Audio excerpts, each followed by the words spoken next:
नमस्कार दोस्तों। न हमारी सीमा में कोई घुसाया है, न कोई घुसा हुआ है, न हमारी पोस्ट किसी के कब्जे में। आपको याद है यह स्टेटमेंट किसका था, कब दिया गया था, क्यों दिया गया था? शायद आपको याद आ रहा होगा। यह बयान डायलॉग की तरह सुना जाने वाला यह बयान प्रधानमंत्री मोदी ने 19 जून 2020 को तब दिया था जब गलवान वैली में चीनी सेना के साथ झड़प में गोलीबारी में 21 जवानों की शहादत हुई थी। उस शहादत के बाद चीनी घुसपैठ को नकारते हुए, चीनी सेना के गुस्ताखी को नकारते हुए, लद्दाख के सेक्टर में अलग अलग इलाकों में भारतीय दावेदारी वाले इलाके में चीनी सेना की मौजूदगी को नकारते हुए प्रधानमंत्री ने इतना बड़ा बयान दिया था। अगर सीधे साफ शब्दों में कहें, दो टूक कहें, तो सबसे बड़ा झूठ था जो राष्ट्राध्यक्ष के तौर पर प्रधानमंत्री मोदी ने देश के सामने बोला था कि हमारी सीमा में न तो कोई घुस आया है, न कोई घुसा हुआ है। आज इसका जिक्र क्यों कर रहा हूं? इसलिए कर रहा हूं कि उस बयान के करीब करीब 1.5 साल बाद यह खबर आई है, अमेरिकी रक्षा विभाग की तरफ से पेंटागन की सालाना रिपोर्ट में इस बात का जिक्र है कि पूर्वोत्तर भारत के अरुणाचल के विवादित इलाके में, अरुणाचल के पास भारत चीन की सीमा पर एलएसी के पास विवादित इलाके में चीन ने गांव बसा लिए हैं, 100 घर बना लिए हैं, सेनाओं की तैनाती की है, फाइबर ऑप्टिक बिछाया जा रहा है और ऐसा ढांचा खड़ा किया जा रहा है जो ढांचा एक तरह से बिल्कुल गलत है और भारत को चुनौती है, भारत को चिढ़ाने वाला है। और इसका जिक्र गौर से सुनिएगा, पेंटागन की सालाना रिपोर्ट में किया गया है। आज के कुछ अखबारों में छिटपुट यह खबर छपी है। और उधर लद्दाख के उन इलाकों में क्या हुआ है बीते 1.5 सालों में? अप्रैल मई में झड़पें हुई, कई इलाकों में सेनाएं आमने सामने थी, शहादत हुई। प्रधानमंत्री का यह चर्चित बयान जो किसी फिल्म के डायलॉग की तरह था, उस बयान के 1.5 साल बाद भी लद्दाख के कुछ इलाकों में जहां डिसएंगेजमेंट के तहत, जहां दोनों देशों की सहमति के तहत चीनी सेना को पीछे हटना था, भारतीय दावेदारी वाले इलाकों को खाली करना था, पेंगोंग से, हॉट स्प्रिंग से, गोगरा से, गलवान से, वहां कहा जा रहा है कई जगह चीनी सेना आज भी जमी हुई है। यह आज के द टेलीग्राफ में खबर छपी है। इन दोनों खबरों का जिक्र क्यों कर रहा हूं दोस्तों? क्योंकि अभी 3 दिन बीते हैं, हम सब ने दिवाली मनाई है। प्रधानमंत्री मोदी की वो तस्वीर हमने देखी, नौशेरा सेक्टर में जवानों के साथ सरहद की हिफाजत पर जुटे भारतीय जांबाजों के साथ दिवाली मनाते हुए। हमें लगा कि प्रधानमंत्री मोदी दिवाली के दिन सेना के साथ, सेना के शौर्य को सलाम करने के लिए भारत पाकिस्तान की सीमा के पास थे, सेना के जवानों के बीच। 24 घंटे के भीतर उनकी दूसरी तस्वीर आई जब प्रधानमंत्री मोदी बाबा केदारनाथ के दर्शन कर रहे थे, शंकराचार्य की मूर्ति का अनावरण कर रहे थे, एक धर्मगुरु की तरह, हिंदुत्व के एक पुरोधा की तरह, हिंदुत्व के रक्षक की तरह। और प्रधानमंत्री कह रहे थे, अयोध्या के साथ काशी मथुरा का जिक्र कर रहे थे, भारत की आध्यात्मिक धार्मिक परंपरा का जिक्र कर रहे थे। घरों में बैठकर हम आप प्रधानमंत्री को शंकराचार्य की मूर्ति के सामने बैठे देख रहे थे, बाबा केदारनाथ के दर्शन करते हुए, अपने अतीत का जिक्र करते हुए प्रधानमंत्री को सुनकर आप सब लोगों को लग रहा था कि देश में ऐसा प्रधानमंत्री है जो हमारे धर्म मतलब हिंदुत्व की बात कर रहा हूं। क्योंकि प्रधानमंत्री के तौर पर 130 करोड़ लोगों की बात जरूर करते हैं, लेकिन धार्मिक प्रतीकों की बात आती है, धर्म की बात आती है, तो हर मौके पर अपने को हिंदुत्व का सबसे बड़ा नेता या हिंदुत्ववादी नेता के तौर पर अपने को आप सबके सामने पेश करने का कोई मौका नहीं छोड़ते। तो प्रधानमंत्री को आपने देखा 48 घंटों के दौरान 2 अलग अलग जगहों पर। लेकिन क्या आपको किसी ने बताया, क्या आपको पता है कि चीनी सेना की हरकत अरुणाचल में कैसे हो रही है? क्या आपको पता है और क्यों नहीं पता है? और पता है तो आंख मूंद कर शायद आप बैठे होंगे, क्या फ़र्क पड़ता है कि लद्दाख से चीनी सेना लद्दाख के उन इलाकों से पीछे नहीं हटी है जो भारतीय दावेदारी वाले इलाके हैं। खबर क्या है दोस्तों, आज के इकोनॉमिक टाइम्स में, नवभारत टाइम्स में और कई वेबसाइट्स में खबर छपी है। इकोनॉमिक टाइम्स की हेडलाइन है, China has built A village in Arunachal, pentagon. और इस खबर में क्या है? इस खबर में यह है कि चीन ने अरुणाचल पर अपना दावा मजबूत करने के लिए तिब्बत ऑटोनमस रीजन और एलएसी के बीच विवादित जगह पर अपना एक गांव बसा लिया है। नवभारत टाइम्स के हवाले से बता रहा हूं, हिंदी अनुवाद है। इस गांव में 100 घर बनाकर वहां कई लोगों को बसाया गया है। चीन ने ये गांव साल 2020 में दोनों देशों के बीच पूर्वी लद्दाख में गतिरोध शुरू करने के बाद बसाया है। अमेरिकी रिपोर्ट के मुताबिक इस गांव को बसाने के अलावा भी चीन ने बहुत से पक्के इंफ्रास्ट्रक्चर वाले निर्माण सीमा से सटे इलाकों में किया है। यह सब उस दौरान किया गया जब भारत के साथ तनाव कम करने के लिए दोनों देशों के बीच मीटिंग्स हो रही थी। अमेरिकी रिपोर्ट के मुताबिक चीन ने बॉर्डर से लगे हिमालयी इलाकों में फाइबर ऑप्टिक नेटवर्क भी बनाया ताकि तेजी से संचार हो सके और विदेशी हमलों से सुरक्षा बढ़ाई जा सके। ये खबर क्या चिंता नहीं खड़ी पैदा करती है?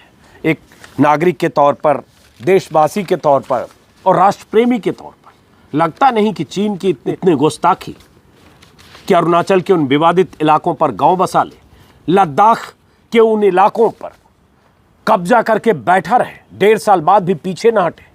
इतनी मीटिंग्स मिलिट्री लेवल पर, कूटनीतिक लेवल पर हो चुकी, वो खबरें आपके सामने ना आती हूं कि चीन आज भी वहां कैसे बैठा है।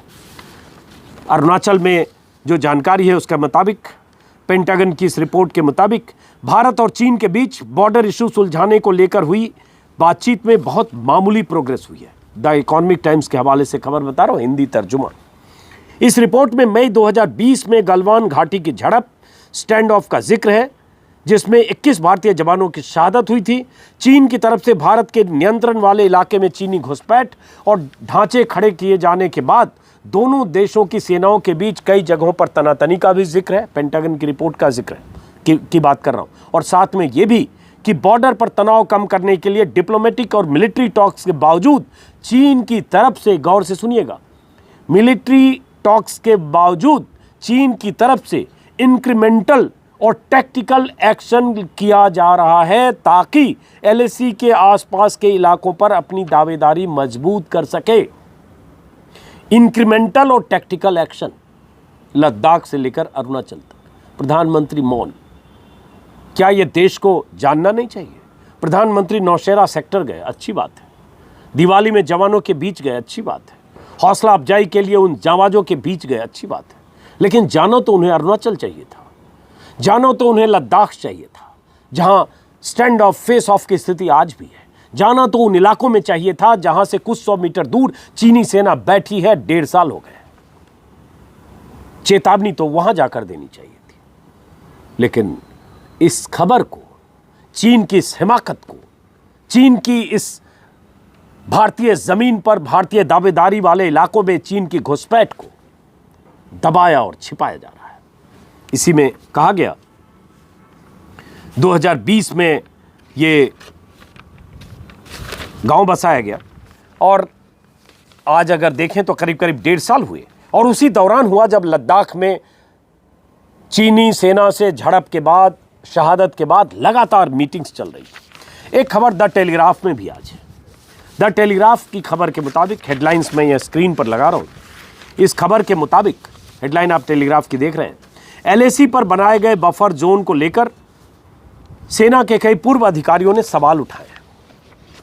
सवाल क्या है? चीन एक तरह से नया स्टेटस को बनाए रखना चाहता है ईस्टर्न लद्दाख में।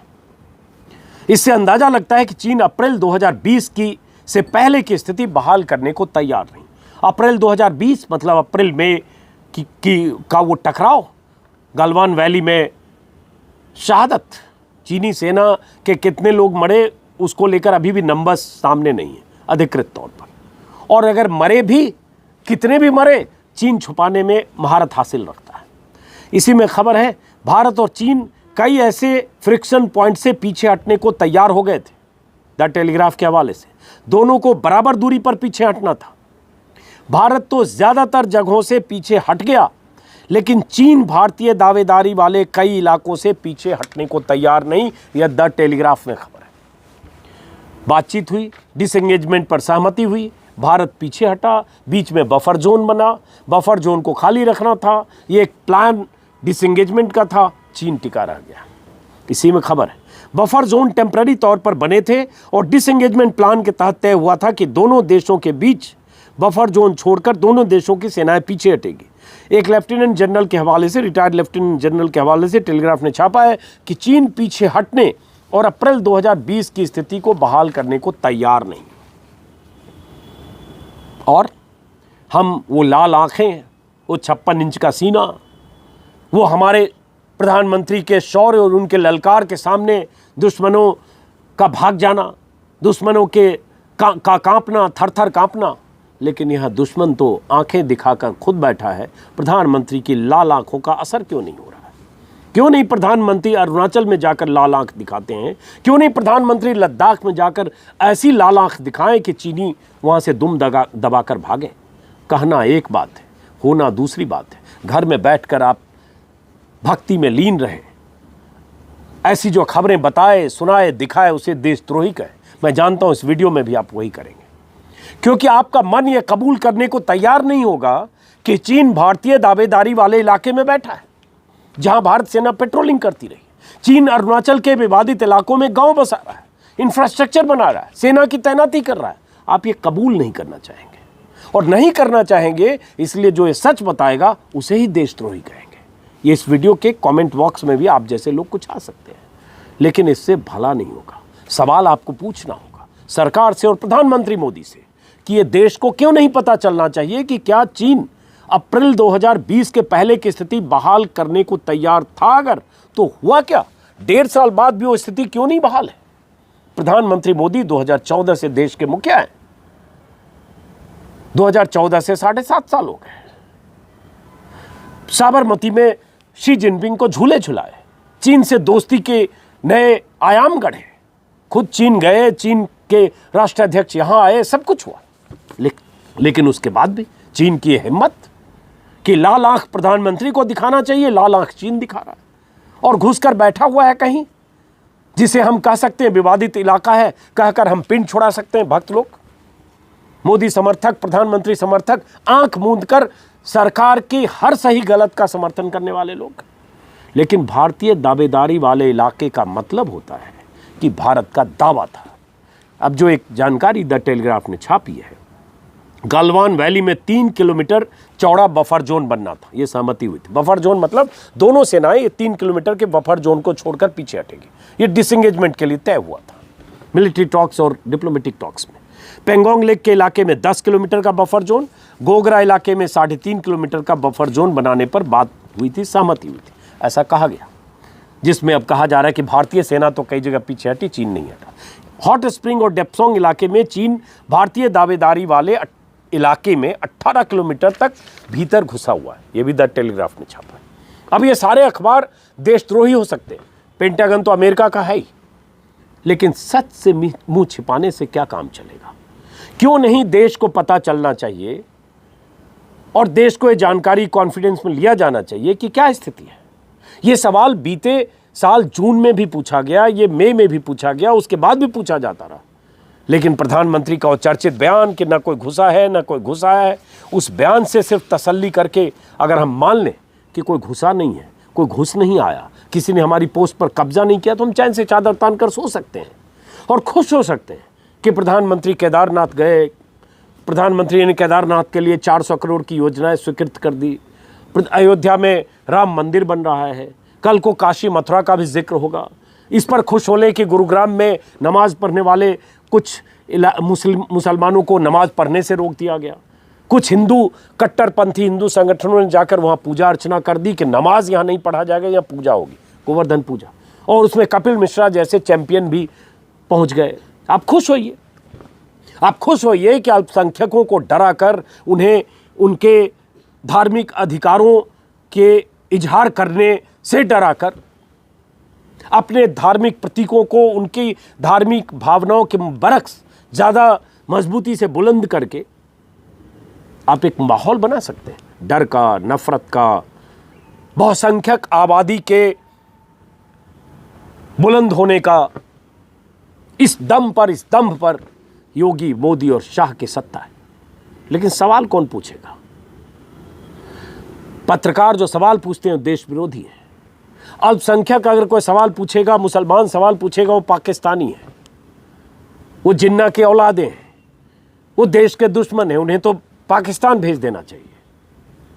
और आप जो कुछ वहां सरहद पर होगा, LAC पर होगा, अरुणाचल में होगा, लद्दाख में होगा, उसे देखकर जानकर भी अनजान बने रहना चाहेंगे। क्योंकि आपको लगेगा ये जानना और इसको कबूल करना ये मोदी की कमजोरी होगी। ये जानना, समझना और मान लेना मोदी की कमजोरी होगी। तो आपको ये कबूल नहीं है। कितनी बात की जाए इस पर। ये अंधभक्ति छोड़िए। देशभक्त होना किसी नेता का, किसी पार्टी के प्रति अंधभक्ति नहीं है। पेट्रोल की कीमत 10 रुपये, 5 रुपये, 7 रुपये कम होने से आप डुगडुगी बजा रहे हैं। लेकिन 30 रुपये अगर एक साल में कीमतें बढ़ी, उसके लिए जिम्मेदार कौन है? 30 रुपये, 40 रुपये, 50 रुपये बढ़ाकर 5 रुपये, 7 रुपये, 10 रुपये कम कर दिया जाए और उसके बाद आप खुश हो जाए। और वो भी क्यों हुआ? आप सबको पता है। हिमाचल के चुनाव के नतीजों के बाद जब बीजेपी उस सूबे में हारी जहां हारना उसके लिए 440 वोल्ट के करंट की तरह था। तो दोस्तों, मकसद सवाल उठाना है, फर्ज भी सवाल उठाना है सरकार पर, सरकार की नीयत पर और ऐसे फैसलों पर जो देश हित में नहीं है, या ऐसे फैसलों पर जो जनता पर बोझ की तरह है। और सिर्फ दिवाली के दिन पटाखे जलाकर, चाहे अदालतें कहें, चाहे नागरिक संगठन कहें, चाहे हम जैसे लोग कहें कि पटाखों से प्रदूषण होता है, इतने बम, पटाखे, बारूद जलाने से हवा में जहर घुलता है। आपने जमकर पटाखे चलाए और बताया सबको कि तुम्हारी क्या हैसियत। पटाखों से आपने हिंदुत्व को जोड़ा, हिंदू धर्म को जोड़ा, सनातन धर्म को जोड़ा और खुश हुए कि हमने जो चाहा वही किया, जैसे चाहा वही किया।